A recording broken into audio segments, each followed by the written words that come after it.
हमारे भरत भाई के आग्रह से वो कहते कि हिंदी में करो तो पूरे देश में उनको भेजना है। ठीक है, वैसे हमारी राष्ट्रभाषा भी है। डॉक्टर वसोया साहब, डॉक्टर भगवान जी भाई और आप सब, स्वास्थ्य एक ऐसा विषय है, सभी को अच्छा लगता है। सभी को लगता है कि मैं ठीक रहूं, स्वस्थ रहूं, मस्त रहूं, लेकिन वो कब याद आता है? 50 साल के बाद। कोई यंग लड़का इधर आएगा नहीं, और आएगा तो रुक नहीं पाएगा। चलता है, उसको मालूम नहीं कहाँ जाना है। जो चलते भी है उसको मालूम नहीं, उसको लगता है कि चलना चाहिए, फिर भी चलता है तो चलो अच्छा है। जो रुक गया वो सड़ जाता है। लेकिन जब आज से 50 साल पहले तो ऐसी हालत नहीं थी, लेकिन जो जीवन शैली अभी हमने अपनाई है, या जिस तरह से हम लोग जीते, हमको लगता है कि हम तो बहुत प्रोग्रेसिव हो रहे हैं, हमारा विकास हो रहा है। वास्तव में मेरा बाकी विषय से ज्यादा बहुत अभी ताल्लुक नहीं रहेगा, लेकिन हम अस्वस्थ ज्यादा हो रहे हैं। लगता है कि बुलेट ट्रेन आएगी, फिर ये हो जाएगा, ये हो जाएगा। ऐसे ख्वाबों में, ऐसी सोच में हम लोग ऐसी जगह जा रहे हैं जहां से शायद वापस नहीं आ पाएंगे। और अगर हमने हमारे खुद को नहीं देखा, हमारे भारत को नहीं देखा, हमको हमारी संस्कृति को नहीं समझा, तो फिर हम उस जगह जाएंगे जहां से पश्चिम भाग रहा है, खत्म हो रहा है।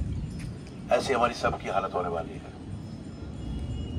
तो ऐसी चीज के समय, ऐसी परिस्थिति के समय मैं ये बात कर रहा हूं। ऐसे डॉक्टर नीलम ने बताया आपको कि भाई शरद ऋतु के बारे में आज चर्चा होने वाली है। आपको सबको जब सूचना भी मिली तब भी हमने यही आपको बताया था। और हमारे यहाँ का इस पार्क में आने वाले, घूमने वाले, बैठने वाले, योग करने वाले सब लोगों को स्वास्थ्य के बारे में थोड़ा जागृति है, पता है, वो कुछ कर रहे हैं, और उसमें हम ये कुछ एड ऑन कर रहे हैं, वो भी आपको मालूम है।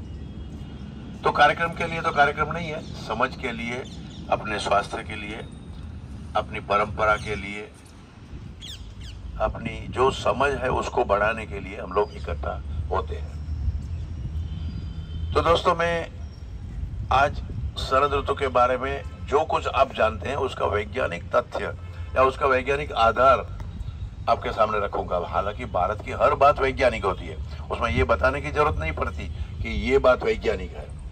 हर जगह यही चर्चा हो रही है कि भाई कुछ करो तो विज्ञान क्या कहता है। विज्ञान क्या कहता है तो बाय एंड लार्ज हमारा मन में यही भी आता है कि अमेरिका क्या कहता है। तो विज्ञान यानी अमेरिका, विज्ञान यानी पश्चिम, ऐसा है ही नहीं एक्चुअली कुछ। वो तो अज्ञान के अंदर छुपे हुए हैं, सोए हुए हैं, और अपने आप को ऐसा बताते हैं कि हम बहुत प्रोग्रेसिव है, वैज्ञानिक है। तो फिर हम लोग भी उनके पीछे जाते जाते हमारी हर बात को वैज्ञानिक आधार चाहिए। हालांकि हमारी बात ही वैज्ञानिक होती है, लेकिन विज्ञान की व्याख्या ही गलत अभी हमारी हो गई है। जो अभी मैं बताने वाला हूँ वो विज्ञान उनको नहीं मालूम है।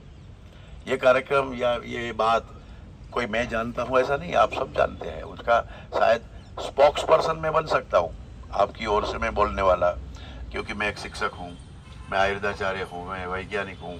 तो आपकी ओर से मैं कुछ उस ढंग से रखूंगा जो समझ, लेकिन सुनना तो उनको चाहिए, उस अमेरिकन को, उस यूरोपियन को, उस पश्चिम के लोगों को, या भारत के ऐसे लोगों को जिसको पता नहीं है कि भारत में क्या खूबी है या भारत कितना वैज्ञानिक है, जो अपने आप को मानते हैं कि हम लोग तो कुछ निकम्मे हैं।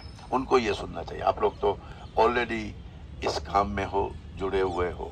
फिर भी मेरे खुद के लिए, आपके लिए, हमको जैसे डेली स्नान करना पड़ता है, हमें साफ होना पड़ता है, हमें शुद्ध होना पड़ता है, विशुद्ध होना पड़ता है, उसी तरह से ज्ञान में भी यही होता है कि हमको हर बार रियाज करना पड़ता है कि हम कुछ गलत तो नहीं कर रहे हैं। इसलिए सोचते सोचते कुछ गलती ना हो जाए तो हम हमारी परंपरा को, हमारी व्यवस्था को, हमारे आदर्श को हम याद कर लेते हैं। तो ये प्रस्तावना मैंने इसलिए दी कि हमने ये कार्यक्रम क्यों रखा है, हम क्यों ये बोल रहे हैं, हम ये क्यों चर्चा कर रहे हैं, और हर ऋतु में क्यों ऐसी बात करनी पड़ती है। ये पश्चिम इतना वैज्ञानिक होते हुए भी उसको मालूम नहीं। मैं वो कितना अज्ञानी है उसकी दो चार बातें इस समय जरूर रखूंगा, शायद बाद में फिर काम में आएगी आपको भी कहीं बताने के लिए, सोचने के लिए। प्लूटो नाम का जो ग्रह है, प्लेनेट है, उनका आप अगर गूगल में ढूंढेंगे कि प्लूटो इन 50 ईयर्स, 50 साल में प्लूटो कैसा दिखता था, तो जैसे अभी 2023 है, तो अभी का प्लूटो का शायद कई चित्र होगा, गूगल में दिखेगा। 10 साल पहले का, 93 का, 83 का, 73 का, तो हर बार आपको प्लूटो का कलर, साइज, शेप अलग दिखेगा। तो प्लूटो में तो कोई बदल नहीं हुआ। जैसे उसी तरह से अगर आप प्लूटो पे रहते या चंद्र पे रहते या कॉस्मोस से, अवकाश से पृथ्वी का चित्र लिया जाता है, जैसे अभी चंद्रयान गया और पृथ्वी का भी चित्र बताया, तो पृथ्वी का चित्र भी 50 साल में बदल जाता है, क्योंकि टेलीस्कोप बदला है, उसका कैमरा बदला है। उसको पृथ्वी में कोई इतना बदल नहीं आया, लेकिन अब उसको पता चलता है कि ओह कुछ बदला है, लेकिन उनके साधन बदलते हैं, उनकी सुविधा बदलती है। पहले कुछ ऐसे जीव जंतु को, जैसे डॉक्टर साहब भी वैज्ञानिक है, हमारे केशु भाई भी विज्ञान के प्रोफेसर है, वो जानते हैं हमारे डॉक्टर साहब, तो ऑलरेडी डॉक्टर ये सब बता सकते हैं कि कुछ बैक्टीरिया को वो देख नहीं पाते थे, कुछ ऐसे माइक्रोस्कोप उन्होंने आविष्कार किए, तो फिर कुछ बैक्टीरिया दिखने लगा, तो वायरस नहीं दिखता था, फिर वायरस देखने का माइक्रोस्कोप उन्होंने ढूंढा, तो अब वायरस भी दिखता है, कुछ वायरस तो भी नहीं दिखता है। और कॉस्मोस में वायरस ऑलरेडी है, पहले भी था, जब माइक्रोस्कोप नहीं था तब भी वायरस तो था, बैक्टीरिया तो था, अब उनको नहीं मालूम था। यही समस्या पश्चिम की है, वो कोई चश्मे से, कोई स्कोप से, माइक्रोस्कोप से, कोई सुविधा से, साधन से दुनिया को जान रहे हैं। इसलिए उनको जब पता चलता है तब चलता है, जब नहीं होता तो उसको लगता है नहीं है, और वो फिर बोलते हैं कि नहीं है।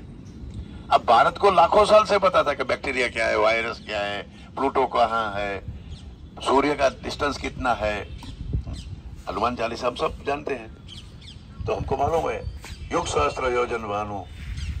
तो हनुमान जी को मालूम था कि, हनुमान जी नहीं मतलब तुलसीदास को मालूम था, हनुमान जी तो चलो कोई महान भगवान थे, लेकिन तुलसीदास ने लिखी है ना कि कितना डिस्टेंस है उसको सूरज को पकड़ने के लिए, कितना छलांग लगाना पड़ेगा, या सीता माता को लाने के लिए मुझे कितनी छलांग लगानी पड़ेगी, तो कितना डिस्टेंस है, कितना योजन में वो समुद्र है, वो तुलसीदास को मालूम है, उनको नहीं, आज के वैज्ञानिक को नहीं मालूम कि ये समुद्र कितना गहरा है, वो ढूंढते रहते हैं।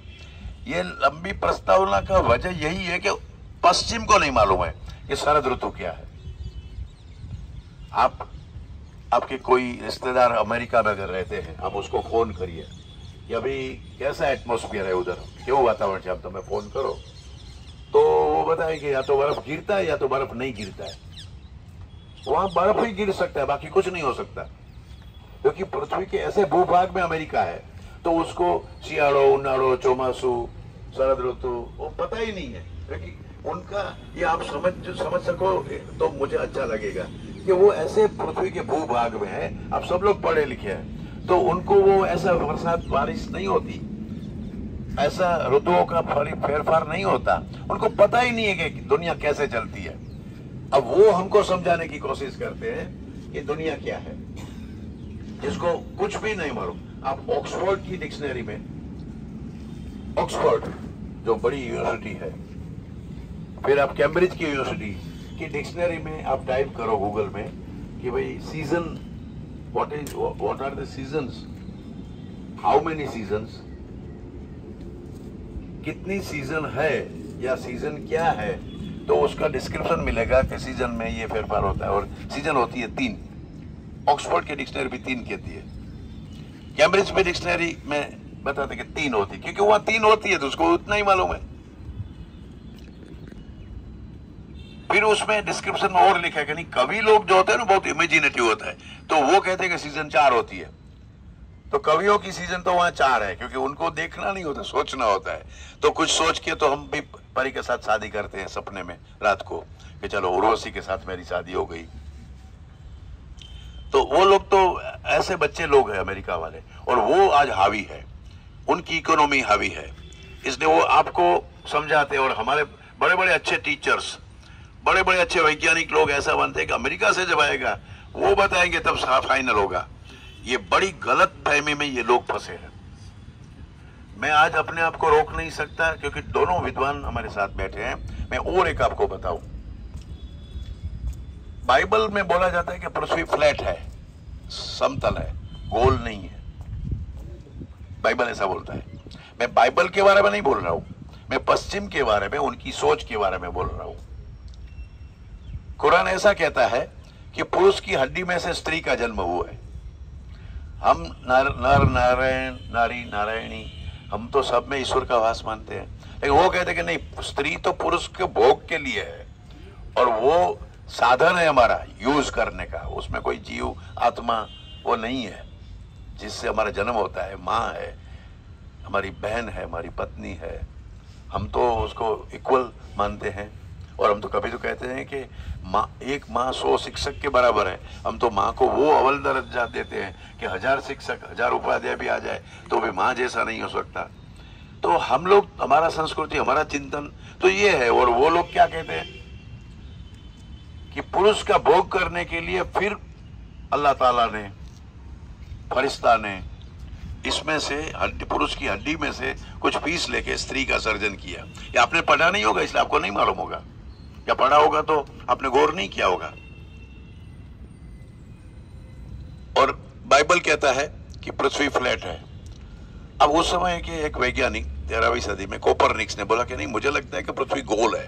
उन्होंने कुछ भारत के ग्रंथ पढ़े होंगे, भारत के कुछ विद्वानों के साथ संपर्क हुआ होगा, या उसने भी, वैज्ञानिक तो उधर भी हो सकते हैं, तो उन्होंने बोला कि पृथ्वी गोल है। तो उस कोपरनिक्स को वहां के राजा ने जहर दे दिया। कोपरनिक्स वैज्ञानिक था, शायद साहब लोगों ने तो पढ़ाया भी होगा, लेकिन कोपरनिक्स की वो कहानी नहीं। कोपरनिक्स के बारे में पढ़ाते हैं, आर्यभट्ट के बारे में हमारे टीचर नहीं पढ़ाते। वो कोपरनिक्स बहुत महान आदमी था, महान आदमी मैं भी मानता हूं। कोपरनिक्स ने भी यही बोला जो आर्यभट्ट ने बोला, लेकिन आर्यभट्ट ने तो उससे 1000 साल पहले बोल दिया था, जो डॉक्यूमेंट है उससे। बाकी तो लाखों साल से हमें मालूम है कि पृथ्वी गोल है। तो कोपरनिक्स को जहर दे दिया कि तुम साला बाइबल से अलग बोल रहा है। उसके बाद फिर गैलीलियो आया, जो गैलीलियो की कहानी, गैलीलियो का टेलीस्कोप में उसका नाम है। तो गैलीलियो ने बोला कि नहीं, मैं तो आपको टेलीस्कोप से दिखाता हूं, आओ, पृथ्वी गोल दिखती है।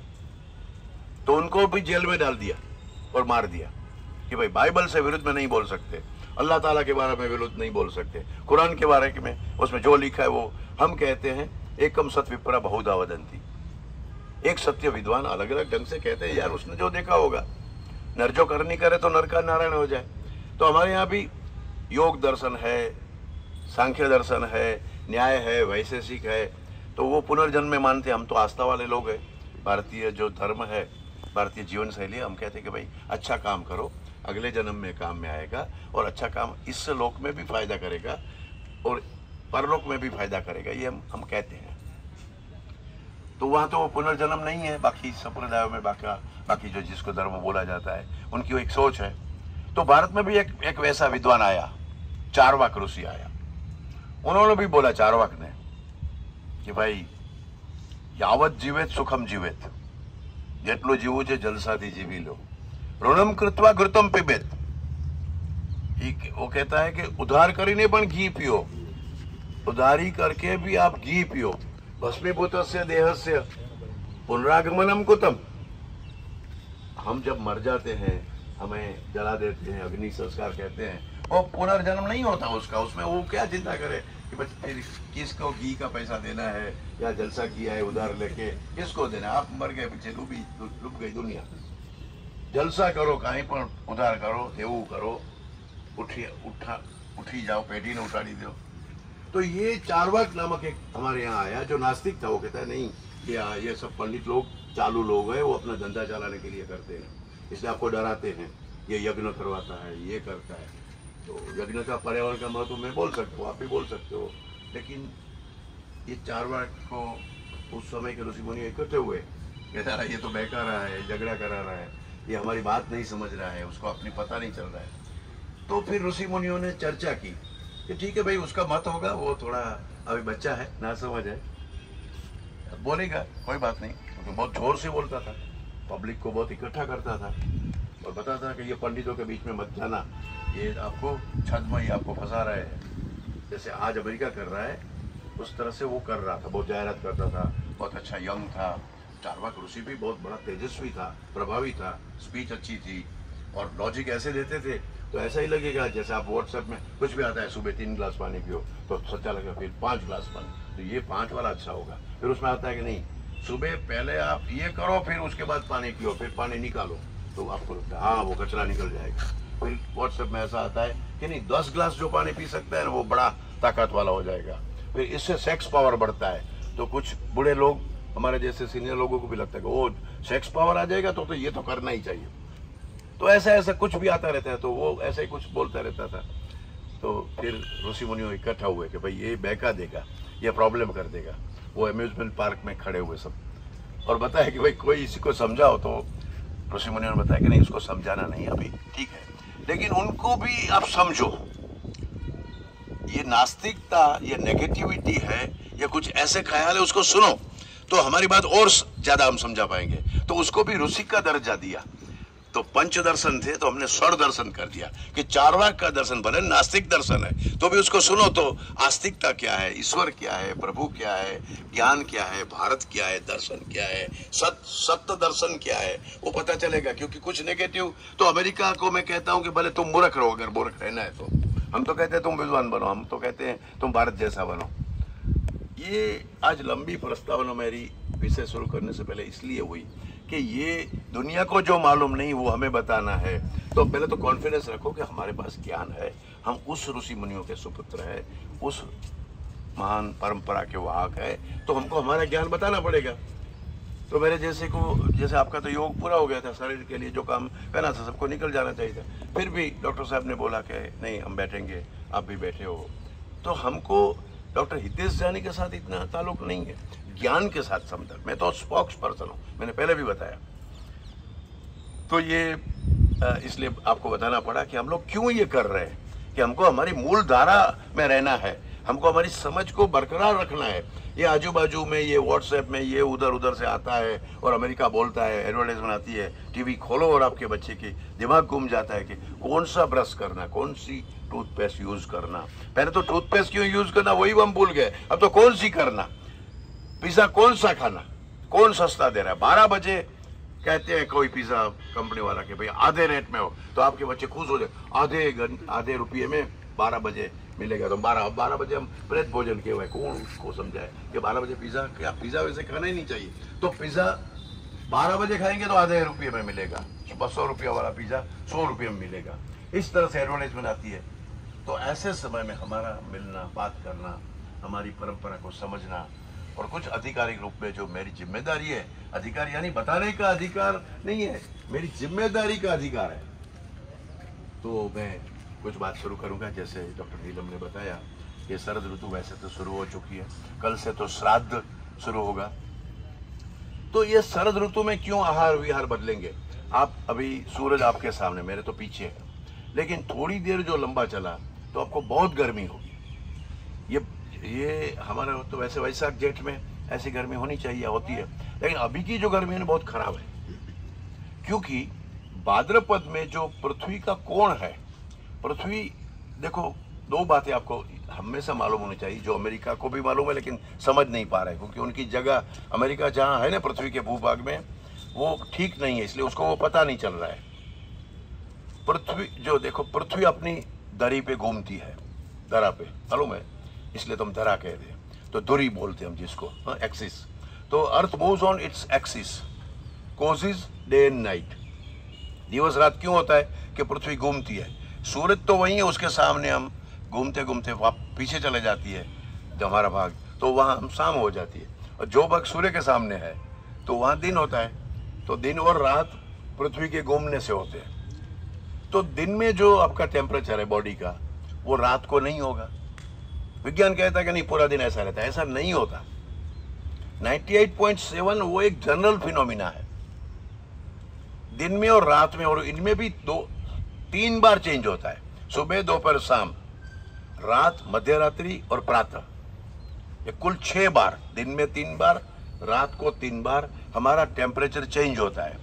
तो बॉडी के अंदर सब चेंज होता है। भूख आपको कब लगती है, नींद आपको कब आती है, थकान कब लगती है, फ्रेश कब होते हो, ये अगर आप सोचो तो उसका वजह यही जो जिसको हमारे ऋषि मुनि ने बोला, वातपित्त कफ का संचय प्रकोप होता है। अर्ली मॉर्निंग वायु का प्रकोप होता है, फिर उस समय खाना नहीं चाहिए। लेकिन जैसे ही सूरज भगवान ऊपर आएगा तो नौकारसी हम नाश्ता करते हैं, अच्छा भूख लगती है। और दोपहर को तो फुल अग्नि हमारा प्रदीप्त होगा, खाना खा सकते हैं। शाम को फिर नहीं खाना चाहिए क्योंकि सूर्य अस्त हो जाता है। तो ये भूख लगने में, फ्रेश होने में टॉयलेट कब लगती है आपको इन जनरल? कि भाई सुबह, क्योंकि उसमें वायु का काल है, वायु अपने आप मल को, मूत्र को विसर्जित करता है, उसका समय है। यहाँ एक जो ब्रैकियल या प्लेक्सिस है, लंबर प्लेक्सिस, उसमें ऐसी फेरफार होने लगते हैं कि हमको टॉयलेट जाने की इच्छा ही होती है 5:30 बजे, 6 बजे, 6:30 बजे, लेकिन सूरज उग गया उसके बाद आएंगे तो वो अपने प्रक्रिया बंद हो जाएगी, तो टॉयलेट पास नहीं होगा। फिर जोर से या खाना खाने से या चाय पी, कहते हैं ना, हमारे पास पैसा आता है, हम बोलते नहीं, कहते कि चाय पियो પછી मारे जाओ पड़े। अरे चाय तो चरक ऋषि चाय पीते सुबह दिनचर्या में, पहले तो उठ के चाय पियो। हम तो कहते हैं प्रभाते कर दर्शनम, लेकिन तो चाय से पास होता है, इसका मतलब कि आपके मूल प्रक्रिया थोड़ी निम्न हो गई है, खत्म हो गई है। तो क्योंकि आप जल्दी नहीं उठते होंगे या उठते होंगे, लेकिन आपको किस तरह से उठ के क्या करना वो पता नहीं है। तो दिन में और रात में 3 बार बॉडी में चेंज होता है। आज का वैज्ञानिक अब धीरे धीरे समझ रहे हैं, उसको वो बायोलॉजिकल क्लॉक बोल रहे हैं। हमारे तो हजारों साल से कि रात्रे वेला जे सुबह वेला उठे वीर, बड़ बुद्धि धन बहु सुखी रहे शरीर। तो ये सिंपल ऐसे बोलने वाली चीज नहीं है, उसमें बहुत कुछ मीनिंग है। तो सिर्फ दिन रात में चेंज नहीं होता, लेकिन आज हम 29 सितंबर को जो बैठे हैं, 29 दिसंबर में कुछ अलग वातावरण होगा 1 महीने के बाद, और 29 फरवरी में कुछ अलग होगा, और 29 मार्च और जून में तो और अलग होगा। तो हर 2 महीने हमारा पृथ्वी में टेम्परेचर खुद में बदलता है, क्योंकि पृथ्वी घूमती है अपने एक्सिस पे, साथ साथ में वो सूर्य के आसपास घूमती है। तो कभी सूरज के पास जाती है, कभी सूरज से दूर जाती है, कभी सूरज से और दूर जाती है। तो उस समय क्या होता है, ऋतु बदलती है।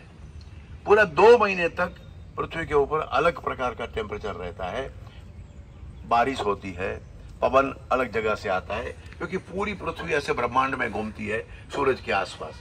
तो ऋतुएं इससे होती है।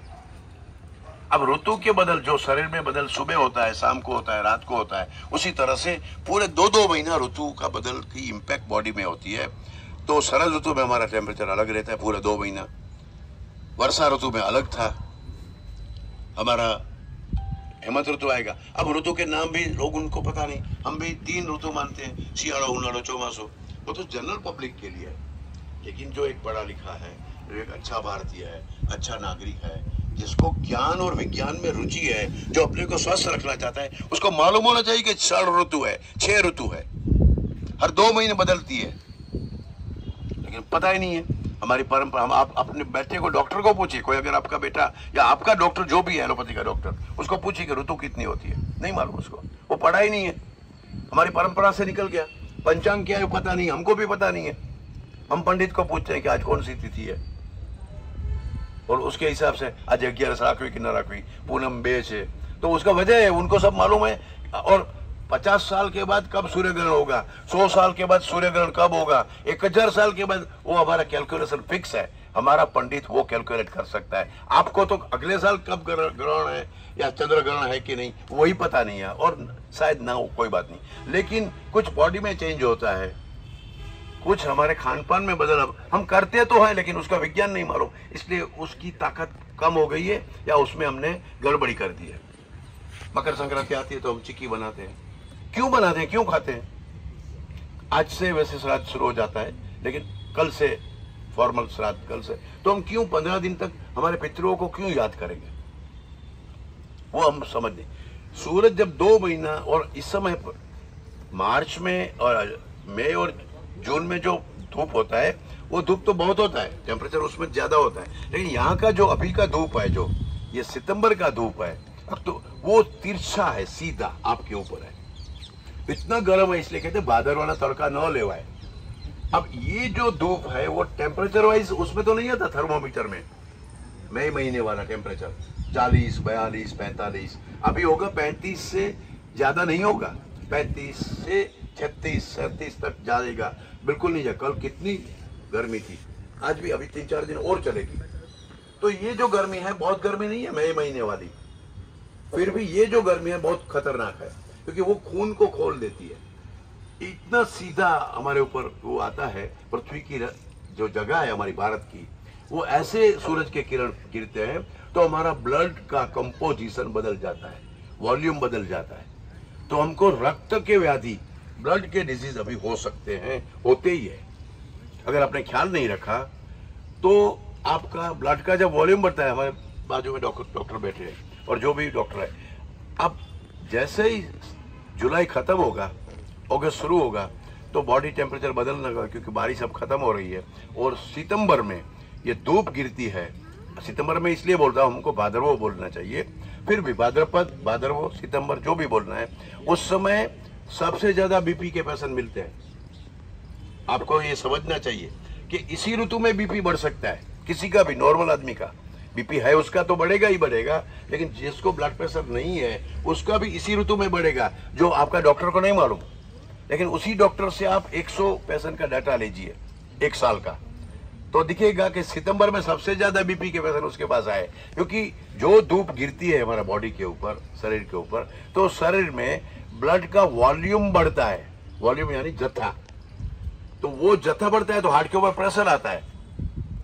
जब एक आपका मशीन है, इसमें आपका 5 लीटर पानी डाल के आप घुमाते हो, लेकिन 5 लीटर की ही पूरी क्षमता है ब्लड वेसल्स की, उसकी वेसल्स की, मशीन की, उनकी कैपेसिटी है।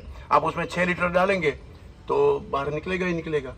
तो हमारा बॉडी में 5 लीटर खून घूमता है, वो नॉर्मल, लेकिन जब बहुत गर्मी होगी तो खून थोड़ा पतला होगा, पतला होगा तो वो वॉल्यूम ज्यादा होगा, तो वॉल्यूम ज्यादा होगा तो उसी जगह है, उसी जगह में उसको घुमाना पड़ेगा।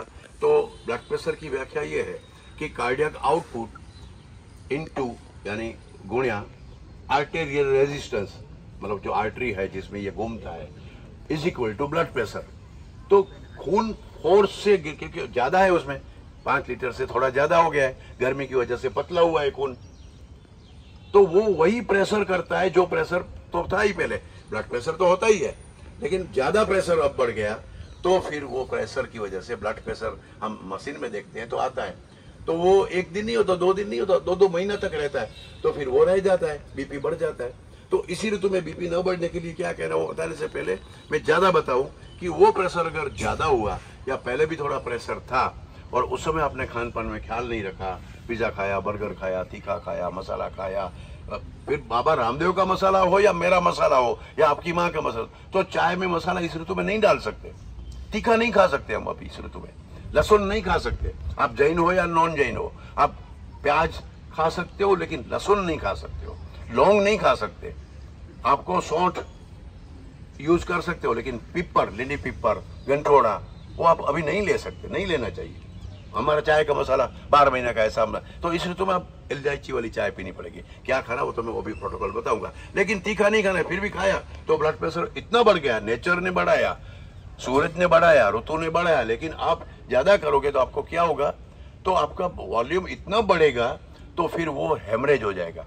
तो ब्रेन हेमरेज सबसे ज्यादा इसी सितंबर अक्टूबर में होता है। ब्रेन हेमरेज हो गया, आप जाओ डॉक्टर के पास, न्यूरो सर्जन के पास जाओ, आप जीजी हॉस्पिटल का डाटा लीजिए, तो सबसे ज्यादा हेमरेज जो होता है, इंटरनल हेमरेज, और फिर उसकी वजह से पैरालिसिस होता है। तो पैरालिसिस के केस भी इसी ऋतु में बढ़ते हैं। उसी तरह से स्किन का प्रॉब्लम, वैसे तो स्किन का प्रॉब्लम वसंत ऋतु में आता है, क्योंकि उसमें नमक नहीं लेना है, फिर भी वो बात तो उस समय करेंगे, मैंने की भी थी। लेकिन दूसरा स्किन का प्रॉब्लम जो रक्त के साथ जुड़ा है, क्योंकि ऊपर का जो ये है ना, जैसे दूध के ऊपर मलाई होती है, तो रक्त के ऊपर की मलाई यानी स्किन, तो रक्त खराब होता है तो स्किन खराब होती ही है अभी, तो स्किन डिजीज भी बढ़ेंगे इसी ऋतु में। इतना ही नहीं, महिलाओं को रक्त का एक दूसरा संबंध है जो पुरुषों को नहीं है। तो माता बहनों को जो मेंसेस आता है तो इस ऋतु में गड़बड़ आता है, या तो ज्यादा आता है, या ज्यादा खून निकलना, ज्यादा मेंसेस आना, या छोटी बच्ची को अभी जब मेंसेस सेट नहीं हुआ है तो उनको समस्या ज्यादा हो सकती है इसी ऋतु में। आप गायनिकोलॉजिस्ट के पास जाइए, डीएनसी सबसे ज्यादा इसी ऋतु में करेंगे, डायलेटिंग एंड क्यूरेटिंग, कोथरी साफ कराओ, कोथरी साफ कराओ। महिलाओं के सबसे ज्यादा गर्भाशय की सर्जरी ये लोग इसी ऋतु में करते हैं, क्योंकि महिला इसी ऋतु में ज्यादा परेशान होती है उसी ब्लड की वजह से। ये पता ही नहीं हमें, उसी तरह से पृथ्वी के ऊपर सूर्य नजदीक है तो चंद्रमा का प्रभाव थोड़ा कम रहता है कंपैरेटिवली बाकी ऋतु में। तो चंद्रमा का प्रभाव कम रहने की वजह से, और मतलब चंद्रमा का प्रभाव में बाधा आती है तो हमारी मस्तिष्क में चेंज होता है, मन में, मस्तिष्क यानी मन में। तो सबसे ज्यादा गांठ पड़ जाए, आपने कही ना, इंसोम्निया, नींद नहीं आना, गुस्सा आना, चिड़चिड़ा बन जाना, वो सबसे ज्यादा इस ऋतु में होता है। आप साइकियाट्रिस्ट को पूछिए कि सबसे ज्यादा केस कब होता है। तो ये शरद ऋतु में बहुत गंभीर रोग होते हैं, अपने आप होते हैं, आपकी कोई जिम्मेदारी नहीं है। आप योगा करो तो भी होगा। ये आपको मैं योग के एक्सपर्ट के साथ और योग नियमित करने वाले लोगों को मैं बता रहा हूं। मैं जिम्मेदारी के साथ एक वैद्य के नाते आपको बता रहा हूं। योग करना तो अच्छा है, दूसरे लोग से तो आपको फायदा है, लेकिन सिर्फ योग किया तो हमें कुछ भी खा सकते हैं, कुछ भी पी सकते हैं, कैसे भी रह सकते हैं, ऐसा नहीं है।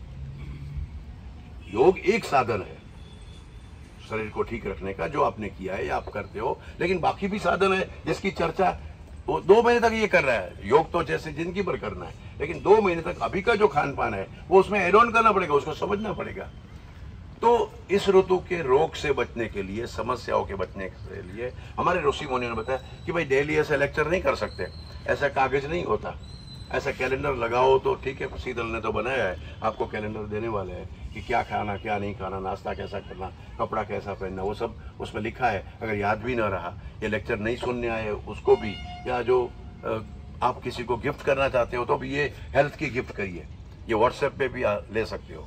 तो वो तो नहीं कर, लेकिन तो क्या करना, ये हमारे ऋषि मुनियों ने हमारे घर की व्यवस्था में डाल दिया। भाई देखो, पितरों को याद करो इस ऋतु में। बाकी वजह जो ज्योतिष के हिसाब से या बाकी शास्त्रों के हिसाब से वो मैं नहीं बताऊंगा, उसका मैं अधिकारी भी नहीं हूँ, लेकिन मैं उसका हेल्थ का संदर्भ आपको बताऊं, जो आप कल से आपके दादा नाना, हम एक पीढ़ी के ही पूर्वजों को याद करते हैं, क्योंकि उनके पिताजी ने उनके पिताजी का श्राद्ध किया है। तो जन हम कहें ना श्राद्ध में बेड़ा वालों, श्राद्ध में जिसको जोड़ते हैं उसका श्राद्ध होता है, परदादा का श्राद्ध नहीं होता। याद करते हैं, श्राद्ध करने की जरूरत नहीं, दादा का श्राद्ध करना पड़ता है, पिताजी नहीं गए हैं तो उसका करना पड़ता है, नाना का करना पड़ता है, नानी का करना पड़ता है, लेकिन पर नानी का श्राद्ध करने की जरूरत नहीं है। याद करते हम कि मेरे अगर परदादा होते तो इसकी, तो हम एक पीढ़ी के जो पितृ है उसको हम याद करते हैं। याद तो कभी भी कर सकते हैं। जैसे मेरे दादाजी का जो देहांत हुआ वो वैशाख में हुआ, तो 1 साल तो वैशाख में होता है ना, तो हम उसमें तो याद करते ही, उसको हम संवत्सरी बोलते हैं कि भाई 1 साल हुआ, ज़्यादा हुआ, मेरे दादा को गए, अब 2 साल हुआ, 3 साल हुआ। तो उस समय भी हम घर के लोग इकट्ठा होते हैं, दादा को याद करते हैं, कुछ मिठाई खाते हैं या कुछ अपने परंपरा जो घर में होगी वो करेंगे। लेकिन इसमें सातम आएगी जब भाद्र की कृष्ण सातम, अभी तब भी हम दादा को याद करेंगे। तो वो वैज्ञानिकों ने, ऋषि मुनि ने बता दिया कि वो कभी भी गुजर गए हैं, लेकिन सिर्फ तिथि को याद करो, उस समय के मंथ को याद मत करो, वो तो आप करेंगे ही। लेकिन इस ऋतु में भाद्रपद में कृष्ण पक्ष में, अभी जो कल से शुरू होगा उसमें, यानी कि आप लेकिन अंधारिया माह, हाँ, तो उस कृष्ण पक्ष में सप्तमी को आपके दादा को याद करो, और फिर आप ब्राह्मण को बुलाओ, आपकी बेटी नाती जो गांव में है या आजू बाजू में है उसको बुलाओ, और आप श्राद्ध दादा को आप उसको खीर खिलाओ। अब दादा तो है नहीं, फिर भी खीर तो कौन खाएगा, या लड्डू कौन खाएगा, ब्राह्मण खाएगा, हम भी खाएंगे। तो घी, खड़ी शक्कर, चावल, दूध, ये सब पित्त को समन करता है, पित्त नहीं बढ़ने देता है। तो कभी दादा का श्राद्ध है, कभी नाना का श्राद्ध है, कभी हम किसी के जमाई है तो हम हमारी माँ पत्नी के नाना के श्राद्ध में जाते हैं। तो 5-6 दिन तो ऑलमोस्ट आपके घर में देखना 5-6 श्राद्ध आपके होते हैं। कभी न करे तो बेटा ऐसा यंग गुजर गया है, बहू गुजर गई है, तो हम ऐसे करते हैं। तो बाय एंड लार्ज हर परिवार में 6-7 दिन 8 दिन श्राद्ध घर में होता है, या श्राद्ध में हम परिवार में खाने के लिए जाते हैं। क्या बनाते हैं, या तो लड्डू या खीर, दूध पाक, पूरी। पूरी को याद रखिए, पूरी हम घी में ही तलते थे, और आप एक बार करके देखिए, आप मत करिए या तो फिर मत करिए। तेल इस ऋतु में 10 चीज नहीं खानी चाहिए, उसमें तेल नहीं खाना चाहिए। तो पूरी करनी है तो घी में करो, या तो मत करो, या तो लड्डू करो। तो दूध पूरी सबसे ज्यादा पित्त समन करेगा, क्योंकि वो घी में बनी है, दूध है या खीर है। तो ये खड़ी शक्कर, बतासा, खड़ी शक्कर, इवन गुड़ भी थोड़ा, घी, दूध, चावल, ये सब पित्त का समन करता है। तो आपके फूड में ये जोड़ दीजिए, तो आपका जिसमें आप बहुत तीखा खाते हो या बाकी जो खाते हो तेल मसाला, वो कम करिए। वैसे भी हमारा खीर होगी तो हम बाकी की चीज़ कम खाएंगे और कम उसमें जाएगा नेचुरली, कि भाई नहीं लड्डू खाओ, नहीं खीर लीजिए। तो हमारा सब्जी वब्जी में वैसे और क्या नहीं खाना वो आएगा, उसमें तो हम कुछ नहीं भी करेंगे, जो मैं बताता हूँ कि क्या नहीं करना।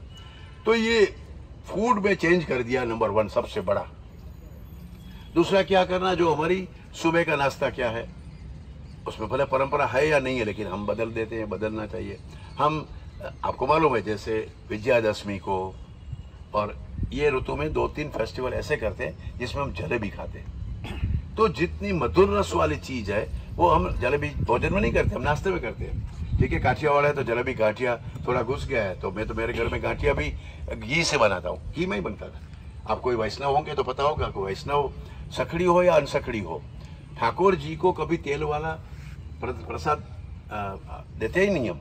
ठाकुर जी को पूरी भी घी में होती है, गाठिया भी घी में होता है, भजिया भी घी में होता है। ठाकुर जी सब आरोग्य करते हैं, लेकिन अब पता नहीं, इसलिए हम लोग ठाकुर जी को तेल वाला दे देते हैं। तो जो ठाकुर जी खाते हैं वो हम खाते हैं।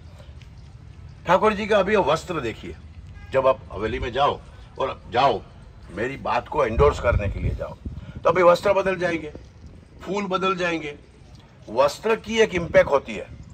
सूती वस्त्र पहनेंगे, सफेद वस्त्र पहनेंगे तो आपके ऊपर धूप की असर कम होगी, या रेशम का वस्त्र पहनेंगे तो आपको कुछ जो बॉडी टेम्परेचर है उसमें सुकून मिलेगा।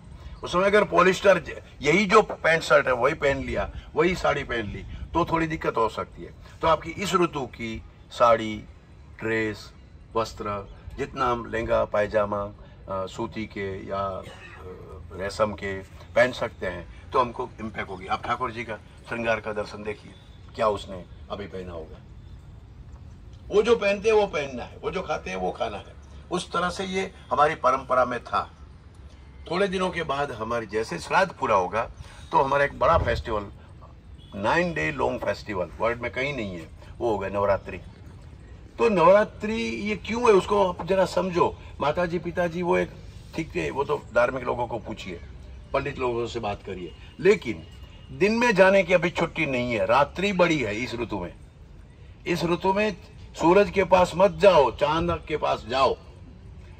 ऐसी एक ही ऋतु है जिसमें शाम को घूमने की भारतीय संस्कृति ने छूट दी है। सिर्फ जाओ नहीं, घूमो। नदी पे जाओ, तालाब पे जाओ, डैम पर जाओ, कहीं नहीं तो छत पे जाओ, पार्टी प्लॉट में जाओ, लेकिन बाहर जाओ, घर से बाहर जाओ। पूरा दिन जो घर तपाए उसमें नहीं, आप खुले में जाओ, जहाँ वेंटिलेशन है, हवा का आवागमन होता है, चांदनी आपके ऊपर थोड़ी गिर रही है। तो ऐसा हम 9 दिन और फिर शरद पूर्णिमा की बात और करूंगा, 15 दिन तक ये करते हैं। सिर्फ जाते ऐसा नहीं, माता जी की आराधना करते हैं। तो गीत संगीत नृत्य ये पित्त को समन करता है। और कुछ ऐसे ही राग थे, ये डीजे से आपका जो मैं बोलता हूं वो भला नहीं होने वाला है। इस तरह से इतने हार्ड म्यूजिक, आप कहीं अगर नवरात्रि के गरबी मंडल के प्रमुख है या उसमें कहीं बोल सकते हो तो बोलिए, नहीं, कुछ ऐसा ही राग रागिणी है जो पित्त को समन करता है। अगर आपको मॉडल नहीं मालूम तो आप जाओ कंसारानी गरबी, माइक भी नहीं होता और हारमोनियम और तबले के ऊपर वही राग गाया जाता है जो इस ऋतु में चाहिए। डॉक्टर वर्षाबेन को मिलिए, वो डॉक्टर है, एमडी है और संगीत की भी एक्सपर्ट है, खुद गाती है। उसको पूछिए कि इस ऋतु में कौन सा राग होना चाहिए, उसका वीडियो उतारिए और आप अपने गरबी मंडल में आपके यंग बच्चों को, लड़कियों को बताइए कि ये करना है। क्यों करना है? उस राग से, उस वाजिंत्र से, उस ताल से, उस ठुमके से हमारा मन शांत होता है, क्योंकि मन व्यग्र होता है। मैंने बताया ना, मन के ऊपर बहुत इम्पैक्ट होती है। और इतना ही नहीं, जैसे हम रास लेते हैं, घूमते हैं, गरबा लेते हैं तो पसीना निकलता है, नेचुरल पसीना निकलता है, रात को पसीना निकलता है। आप देखिए गरबा लेने वाले बच्चों कैसे बिक जाते, इतने क्या पहनते हैं, कैसे पहनते फैशन ड्रेस में, वो एक अलग बात है। अच्छा, फिर भी उसको आनंद आता है तो वो जरूरी है कुछ भी। लेकिन पॉलिश वस्त्र न, पॉलिश के वस्त्र न पहने वो आप समझाओ, नायलॉन के वस्त्र न पहने वो आपको उसको समझाना है। परंपरा में वो थोड़ा अच्छा भी है, वो जो पहनते हैं तो वो इतना भीग जाता है, इतना पसीना होता है, तो बहुत अच्छी बात है। क्योंकि पसीना आ जाएगा तो ब्लड का वॉल्यूम कम हो जाएगा। पसीने में क्या होता है? Urea, uric acid, pyruvic acid जो बहुत गरम गरम है, जो ब्लड प्रेशर बढ़ाता है। ब्लड का वॉल्यूम तो बढ़ा ही है धूप की वजह से, ऋतु की वजह से, पृथ्वी की ऐसी रचना है इस समय की। तो पसीना आ जाएगा तो ब्लड का वॉल्यूम कम हो जाएगा, तो कभी बीपी नहीं होगा, बाद में फिर स्किन डिजीज नहीं होगा, मन ठीक रहेगा। तो राग रागिणी संगीत, और उसमें अगर छोटी बच्चियां हैं तो 1-2 महीने से पहले प्रैक्टिस करती है, तो पूरा भादरवा में प्रैक्टिस चलती है, तो उनको और डेली रोज पसीना थोड़ा निकल। और लड़कियों को कहते हैं ना बाड़ा होना रास, तो बच्ची जो होती है, बाला किसको कहते हैं, 12-13 साल के बाद से लेके 15 साल तक, तो उनकी तो मेंसेस अभी सेट हो रहा है, मासिक उनका शुरू हुआ है और अभी उसका सेट हुआ है, उसी समय बहुत उनकी व्याधि हो सकते हैं। तो उसी समय वाला अगर भादरवा महीने से घूमती है, प्रैक्टिस करती है, तो करने दीजिए। ठीक है, वो कौन चलाने वाला है, कहाँ जाती है, वो तो आपको देखना ही होगा एज ए पेरेंट्स।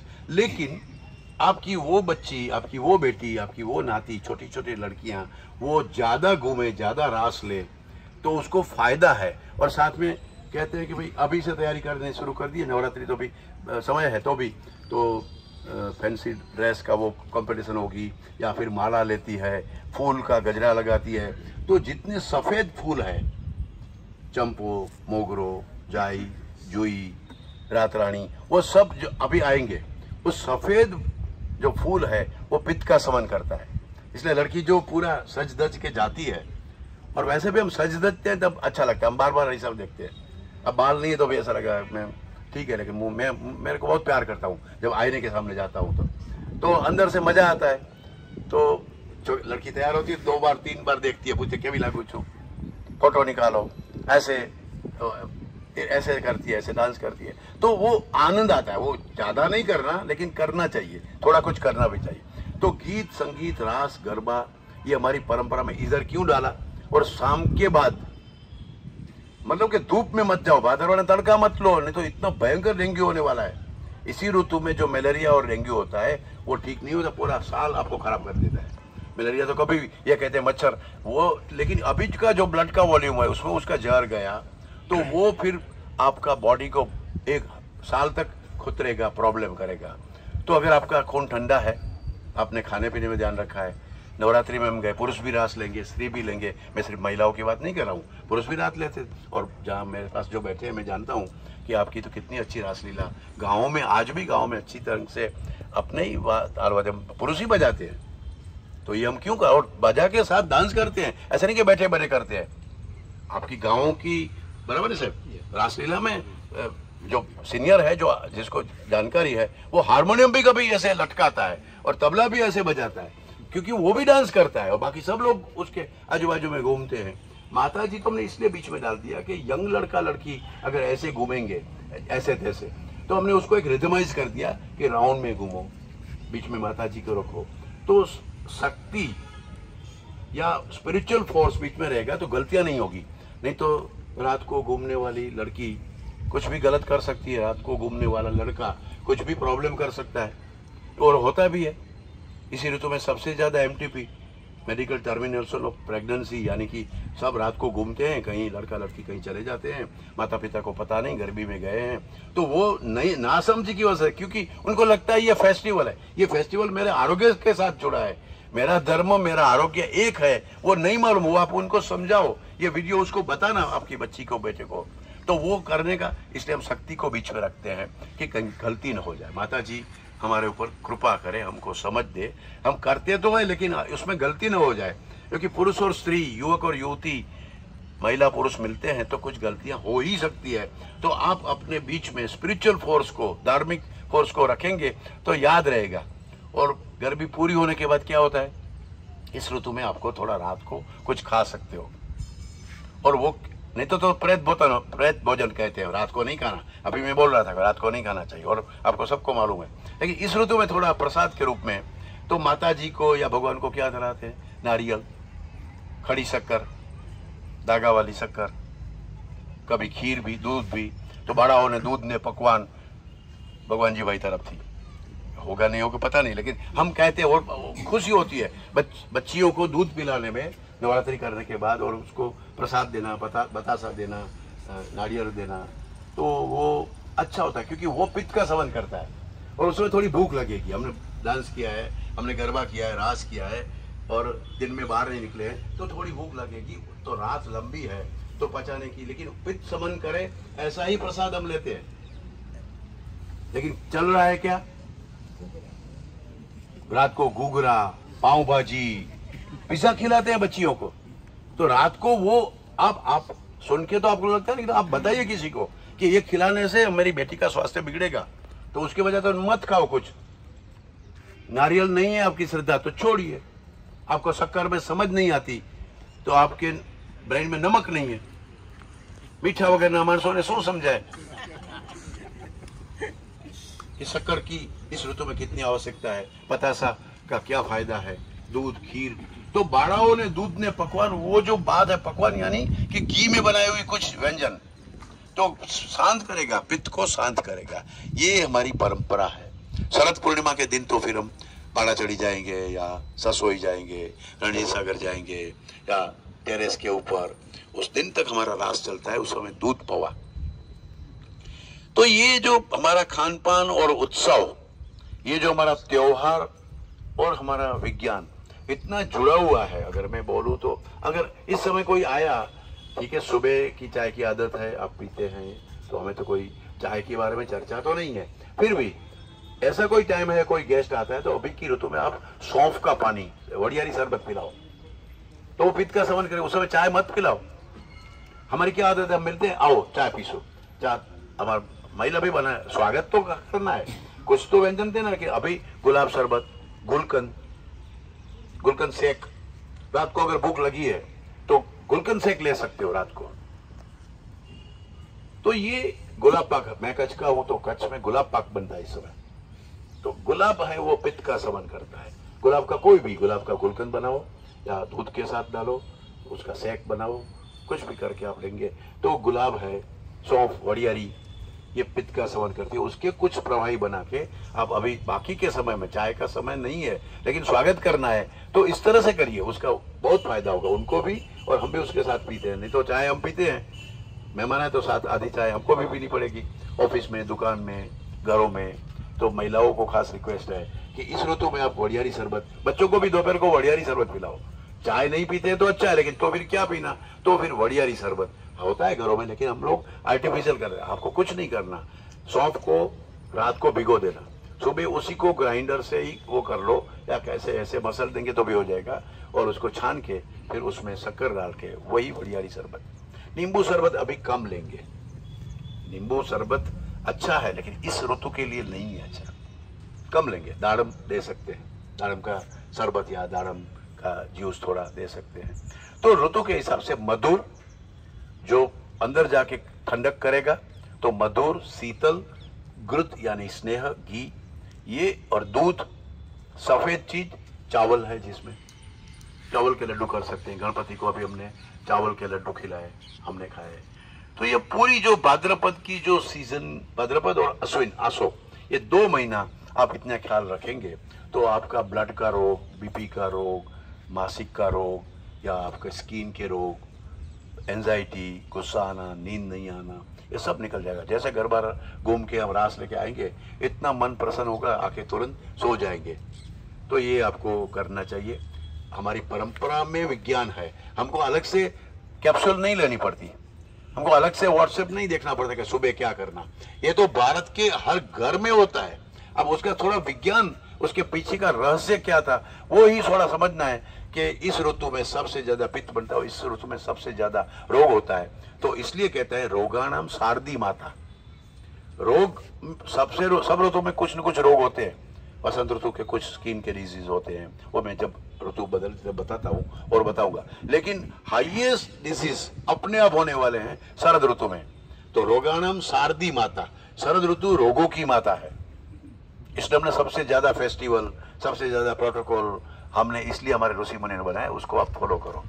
और इसलिए तो हम जब आशीर्वाद देते हैं बच्चों को शादी के समय या लग्न दिन पे कि सतम जीवेत शारदा, ये शरद ऋतु तुम जी जाओ। ऐसा सिर्फ खाना है, पीना है, रहना, ऐसा नहीं। शरद ऋतु जिसमें अपने आप रोग होते हैं, ऐसे रोग वाली ऋतु में भी आप ठीक रहो, अब जीवता रहे जो।